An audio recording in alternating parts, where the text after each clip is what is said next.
Chegara halqigan muqam. Chegara halqigan muqam projekti Angliya Tadqiqot va ijodiyat ministrligi mablag' chiqargan. Shundaqla London universiteti, Sharqshunoslik instituti va Italiyadagi Venetsiya Forcari universiteti hamkorlashgan xalqaro tadqiqot turi bo'lib, O'rta Osiyoda keng tarqalgan va cho'nqur yiltizi bo'lgan muqamlar haqidagi bir yurish tadqiqot qurilishidan iborat. Bu projekt O'rta Osiyodan toki Shimoliy Afrikagacha yeyilgan muqamlar haqidagi ko'p qatlamli zo'r tadqiqot bo'lib, muqamlar yeyilgan rayonlardagi xalqlarning madaniyati va tarixiy muzikalik bog'lanishlar asosida tadqiq qilinadi. Bo'libmi, bu muqam projekti Xitoy bilan Sovet ittifoqining ta'sirida ikkiga bo'lingan xalqlarning tarixi, madaniyati va milliy psixikasini muzikaga bog'lagan asosda cho'nqirlab aniqlab chiqishni maqsad qiladi. Chegara halqigan muqam projekti 6 qismga bo'lingan bo'lib, uning birinchi qismi Sovet Xitoy bo'lib olgan zimindagi muqamlar bilan, ikkinchi qismi muhojiratdagi xotiralar va ijodiyatlar nomli ikki bo'lak tadqiqotga Uyg'ur muzika tadqiqotchisi professor Raychil Xaris xonim, shoir va akademik tadqiqotchi Aziz Aysa Alkun va Belgiya Bryussel erkinlik universitetidagi Uyg'ur tadqiqotchi Muqaddas Mijitlar qatnashgan.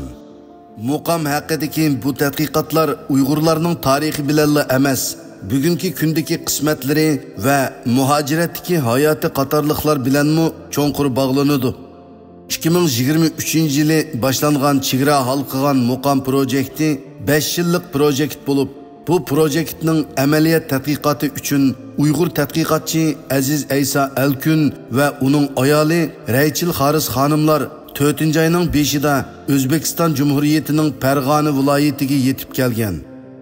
Bu ikki tadqiqotchining bu qitimqi safari Farg'ona vodisidagi Shosh 6 muqami deb atiladigan yerlik muqamlar bilan Uyg'ur 12 muqamlarining bog'lanishini tadqiq qilish va asli yiltizi bir bo'lgan Xitoy va Rus ishg'oliyati sababli ikkiga ayrilgan O'zbek va Uyg'ur xalqining tarixiy va madaniy birdakligini muqamlar orqali texmi cho'nqur qezib chiqishni, Uyg'ur 12 muqamining shakllanishida muhim rol o'ynagan Shoh Mashrab, Hudayda, Navoiy qatorliq zotlarning bu yerdagi tarixiy izlari va izbosarlarining ish izlarini tadqiq qilishni va shu orqali Uyg'ur 12 muqamining Farg'ona muqamlariga ko'rsatgan ta'siri qatorliqlarni o'rganishni maqsad qilgan edi. O'zbekiston hukumatı muqamlarga varislik qilish va tadqiq qilishga ko'p kuch chiqarayotgan bo'lib, Farg'ona muqam maktabi, Buxoro muqam maktabi, Xiva muqam maktabi qatorliq maxsus maktablar qurilgan. O'zbekiston hukumatı muqam tadqiqotlari uchun yaxshi sharoitlarni hozirlayotgan bo'lib, O'zbekistonning Yevropa ittifoqi va Buyuk Britaniya bilan bo'lgan munosabatlarining yaqinlashishi bilan Chegara halqigan muqam tadqiqotchilari bo'lgan Aziz Aysa Alkun va ayoli Raychil Xaris xonimlarning Farg'onaga kelib tadqiqot elib berishiga qulaylik sharoitlar yaratilgan. Uyg'ur xalqi uchun xuddi Tarim vodisidekla aziz bo'lgan Farg'ona vodisining hammali yeridan Uyg'ur vatanining purqi kelib turadi. Odamlarning taqturqidan Uyg'urlik to'kilib turadi. Bu qitimliq safarda Aziz Aysa Alkun va ayoli oldi bilan yerlik muqamlarga yaxshi varislik qilish bilan tunilgan Marg'ilon shahriga yetib keldi. Marg'ilondagi madaniyat san'at sohasidagi xodimlar va san'atkorlarning bu ikki tadqiqotchiga ko'rsatgan hurmatidan O'zbek xalqining o'z qarindoshlari bo'lgan Uyg'urlarga bo'lgan sevgi hurmatini ko'rib olg'ili bo'ladi. Aziz Aysa Alkun va Raychil Xaris xonimlar 4-oyning 4-kuni Farg'ona muqam maktabi va Marg'ilon muqam teatrini ziyorat qildi va u yerlarda hurmat bilan kutib olindi. Farg'ona muqam maktabini ziyorat qilgan Aziz Aysa Alkun va Raychil Xaris xonimlarni yuksak hurmat bilan qarshi olgan o'quvchilar oldi bilan Uyg'urcha muzikadan bir parcha o'rindigan va muzikaning ismini Uyg'urcha deb atganligini bildirgan. Farg'ona muqam maktabida 170 dan ortiq o'quvchi o'qiyotgan bo'lib, hammasi o'z kasbini so'ydigan talantliq yosh o'smirlar ekan. Bu sorunda maktabdagi o'quvchilar chalgan ravobning tarixi haqida gap bo'lganda, maktabdagilar bu ravobning O'zbekistonda Qashqar ravobi deb atiladiganligini, Qashqar ravobining o'zbek chalg'ulariga 1920-yillari Marg'ilon va Shoy Mardonga kelgan Qashqarlik sopa axullarning ilib kelishi bilan qo'shilganligini aytishgan. Sorunning oxirida Aziz Isa Alkunga do'p kaydirilgan. Do'p kaydirilgandan keyin Aziz Isa Alkun uni qayta qirlab Uyg'urcha kaygan. Bu chaqda Muqam teatrining direktori Fazil aka kulib ketib, "Siz rost Uyg'ur ekansiz uka? Uyg'ur qarindoshlarimiz do'ppani shunday qirlab kiyadi" degan va Aziz Isa Alkundan nima uchun shunday kiydiganligini so'ragan.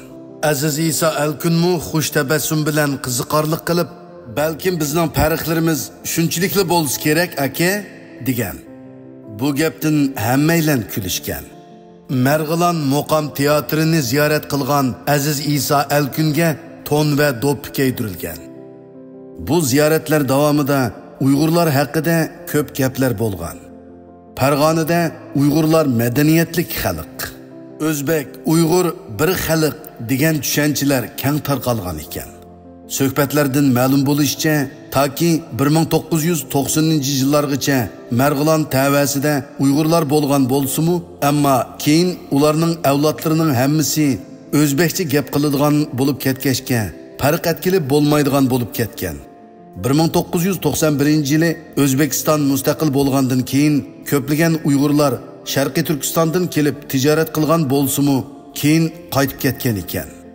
4-oyning 5-kuni Qo'qon shahrida ziyoratda bo'lgan shoir Aziz Isa Alkun va Raychil Haris xonimlarni shu yerda yashaydigan Jahongir xo'janing avlodlari va Bozorxon xo'janing avlodlari hurmat bilan kutib olgan va o'z uylarida ziyorat berib, Shoh Mashrabning g'azallari bilan o'rinlangan yerlik kuylarni ijro qilishgan. Jahongir xo'ja 1820-yili Manjularga qarshi isyon boshlab, shu chaqda yengilmas qo'shin deb atalgan Manju qo'shinlarining inovatini yer bilan yakson qilib, Uyg'ur tarixi va dunyo siyosatida zo'r ta'sir paydo qilgan edi.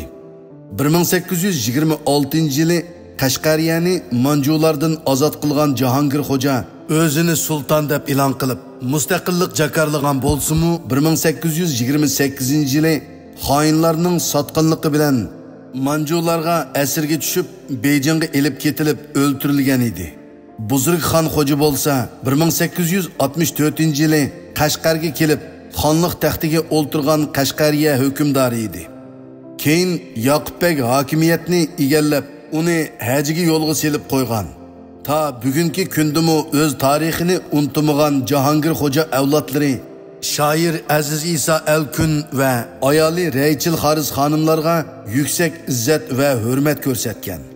Aziz Isa Alkun va ayoli bu qitimqi safarning oxirgi bekiti va shundaqla eng muhim nuqtasi bo'lgan Namangan shahriga yetib, bir restoranga kirganda tamoq tizimligining butunlay Uyg'urcha ekanligini ko'rib, u yerdagi Uyg'urlarni surishtirgan bo'lsa-mu, biror Uyg'urni uchirtolmagan. Restorandagilarning deyishicha, 10 yil burun Uyg'ur do'stlar kelib, Uyg'urcha tamoqlarni etishni Namangandagilarga o'rgatgan bo'lib, 7-8 yilning oldida hammasi tuyuqsiz g'oyib bo'lgan. Namanganda Uyg'urlarning ta'siri xeli kuchli bo'lib, u yerdagi xalq Uyg'urlarning beshiga kelgan qismatlarni yaxshi biladi ekan va qo'lidan kelishicha ularning gapini qilishib, duolar qilishidi ekan. Namangan Uyg'ur tarixi uchun nihoyatda muhim bo'lgan joy bo'lib, u Baba Rahim Mashrabning tug'ilgan joyi. Shoh Mashrab bu joydan Qashqar, Xotanlarga safar qilib, Uyg'ur tarixi va madaniyatida o'chmas izlarni qoldirgan va bugungi kundami Uyg'ur muqomlarida Mashrabning g'azallari har vaqt yodlanib turmoqda. Aziz Isa Alkun va Raychil Haris xonimlar Namanganda bir hafta turib, Namanganning yezi qishloqlarini kezib, Mashrabning iznolarini tekshirdi. Namangandagi muqamchilar, muzikantlar, tadqiqotchi va akademiklar bilan ko'rishib, muqamlar haqida izlanadi. Uyg'ur muqamlari va Farg'ona muqamlarining tarixiy bog'lanishi orqali yiltizi bo'lgan Uyg'ur va O'zbek xalqining o'zaro munosabati va bir-biriga ko'rsatgan ta'siri haqida cho'nqur tadqiqotlarni ilib bordi va ingliz tilida kitoblarni yozib chiqib, Uyg'ur O'zbek madaniyatining yangi natijalarini dunyoga tunishtirdi.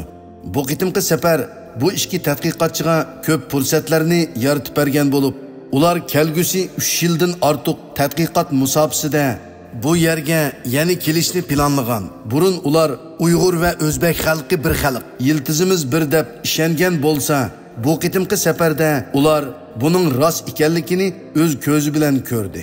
Ular Farg'onadagi qarindoshlarining sevgi muhabbatidan va ko'rsatgan hurmatidan burun o'ylaganlarining pokitlarini ko'rdi va buni yurigining cho'nqur qetidan his qildi.